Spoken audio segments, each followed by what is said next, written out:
Hello বন্ধুরা, গোপাল রান্নাঘর থেকে তোমাদের সাদর আমন্ত্রণ জানাচ্ছি। গ্রীষ্মকাল দোরগোড়ায়, এখন সাময়িকভাবে রিচ আইটেমগুলোকে বিদায় জানানোর পালা। সুস্থ থাকার জন্য এখন আমাদের হালকা পাতলা খাবার খেতে হবে। এই জন্যে আমি হয়তো মাঝে মাঝে রিচ আইটেম দু একটা দেখাবো, কিন্তু হালকা পাতলা আইটেমগুলোই দেখাবো। প্রত্যেক বন্ধু তার মতো করে করো, তো আমি আজকে আমার মতো করে তোমাদের দেখাই।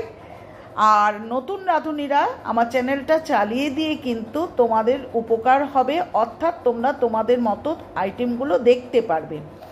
তো এই গরমকালের উপযুক্ত আইটেম শুক্তো, সেই শুক্তোটা আজকে তোমাদের দেখাচ্ছি।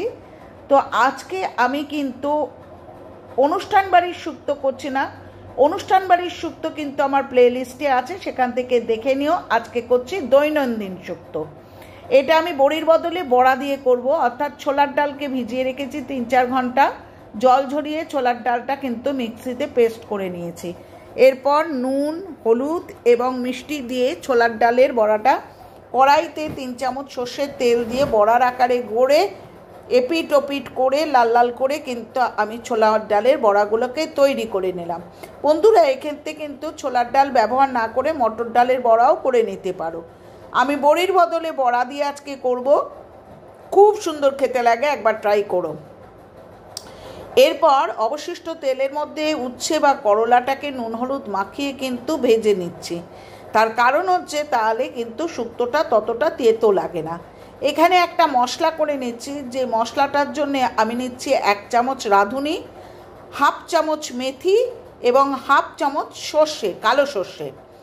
আচ্ছা, উচ্ছেগুলোকে লাল লাল করে ভেজে তুলে রাখো, ঠিক আছে। আর ওখানে যেটা মশলাটা করছি সেই মশলাটা কিন্তু কলনুড়িতে ভালো করে কিন্তু গুঁড়ো করে রেখো, যেটা একদম শুক্তো শেষ হয়ে গেলে সিক্রেট মশলা হিসাবে ব্যবহার করব।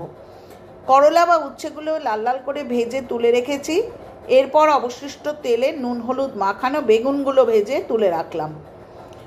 আর এই বেগুন ভাজাটা হয়ে গেলে অবশিষ্ট তেলের মধ্যে আরেকটু তেল দিয়ে আমি কিন্তু 5 ফোড়ন এবং রাঁধুনি ফোড়নকে ফোড়নে দিচ্ছি। যতক্ষণ পর্যন্ত না ফোড়নটা ভালো করে ভাজা হচ্ছে ততক্ষণ কিন্তু নাড়াচাড়া করতে থাকবে।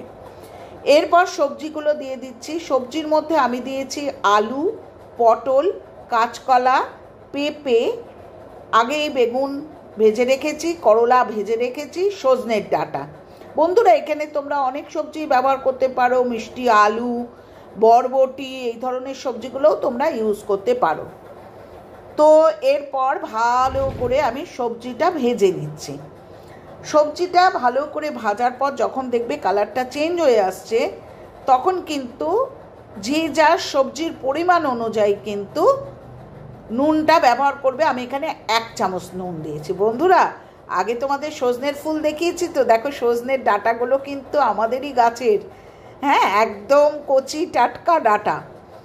এরপর যখন দেখো সবজিগুলোর কালার চেঞ্জ হয়ে গেছে, তখন দিচ্ছি হচ্ছে 1 চামচ হলুদের গুঁড়ো, 1 চামচ জিরের গুঁড়ো এবং 1 চামচ ধনের গুঁড়ো। খুব ভালো করে মশলাটাকে নাড়াচাড়া করতে করতে যে করলা বা উচ্ছেটাকে ভেজে রেখেছি সেটা শুক্তোর মধ্যে মিশিয়ে দিলাম। এখানে বন্ধুরা আমি পোস্ত বাটা দিচ্ছি। পোস্তটা 1টা কাঁচা লঙ্কা এবং 2 থেকে 3 ইঞ্চি আদা, এই মিক্সড করে কিন্তু আমি পোস্তটাকে বেটে নিয়েছি। কেউ কেউ এখানে সর্ষেও ব্যবহার করেন, আমি অনুষ্ঠান বাড়ির শুক্তোতে কিন্তু সর্ষে ব্যবহার করেছি, কিন্তু এটা যেহেতু রেগুলার ওয়াইজ খাওয়া আর দ্বিতীয়ত গরমকাল, আমি কিন্তু এখানে ইচ্ছা করেই কিন্তু আমি সর্ষেটা ব্যবহার করিনি, কারণ পেট ভার করতে পারে, এই জন্যে শুধু পোস্ত বাটা। শুক্তো কিন্তু একটু মিষ্টি মিষ্টি হয়, সুতরাং লজ্জার কিচ্ছু নেই, এখানে একটু মিষ্টি বেশি দিতে হবে। বাঙালি কি আর এদেশীয়ই বা কি, এই শুক্তো কিন্তু একটু মিষ্টি মিষ্টি হবে, সুতরাং এখানে কিচ্ছু লজ্জার নেই, এখানে মিষ্টিটা দেবে। আর ব্যবহার করেছি হচ্ছে দুধ। হয়তো আমি অনুষ্ঠান বাড়ির শুক্তোতে পুরোপুরি দুধটা ইউজ করেছি, কিন্তু এখানে আমি 1/2 কাপ দুধ এবং 1/2 কাপ জল ব্যবহার করেছি। সবজিটাকে ভালো করে টকবক করে ফুটতে দাও, ভালো করে সেদ্ধ হতে দাও। আচ্ছা, এখানে বেগুনগুলোকে দেখো এরপর আমি ছেড়ে দিচ্ছি, কারণ সবজিটা কিন্তু বেগুনটাও যাতে সবজির মধ্যে মিশে যায় ভালো করে। দেখো বন্ধুরা, বেশ ভালো করে নাড়াচাড়া করছি। অফ ক্যামেরাতে আমি একটা কাঁচা লঙ্কা দিয়ে দিয়েছি।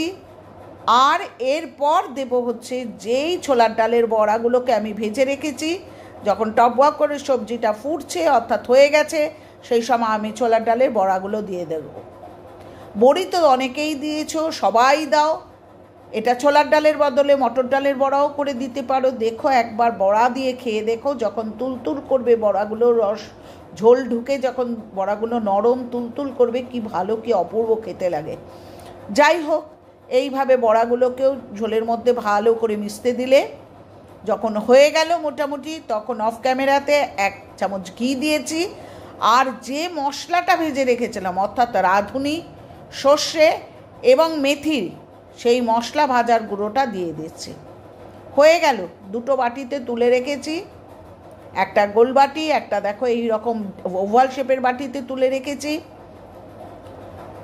এই শুক্তোটা সত্যিই খেতে ভালো লাগে, গরমকালের উপযুক্ত জিনিস। এটা গরম ভাতের সাথে বা ঠান্ডা ভাতের সাথে যাই হোক না কেন পরিবেশন করো, সবাই খুব খুশি হয়ে যাবে। আর পুরনো বন্ধুরা, তোমরা যেভাবে আমাকে সমর্থন করছো, যেভাবে তোমরা সুন্দর সুন্দর কমেন্টে ভরিয়ে তুলছো, আমি সত্যি তোমাদের কাছে কৃতজ্ঞ। আমিও প্রত্যেকের চ্যানেলে পৌঁছানোর চেষ্টা করি, প্রত্যেককে যারা যারা আমার বন্ধু মোটামুটি আমার সাথে যোগাযোগ রেখে চলছো, প্রত্যেককে আমি একটা করে সুন্দর কমেন্ট দিই। এটার কিন্তু কমতি করো না।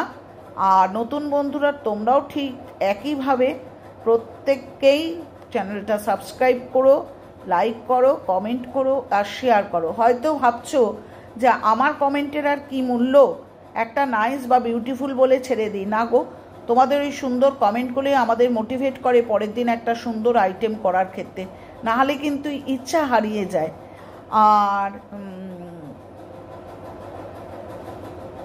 আর কি বলবো বলো? তো পরের দিনও ফিরে আসবো নতুন কোনো আইটেম নিয়ে, নতুন কোনো ভালো আইটেম নিয়ে, এবং তোমাদের খুশি করার জন্যে। আর আজকে আসি, সবাই ভালো থেকো।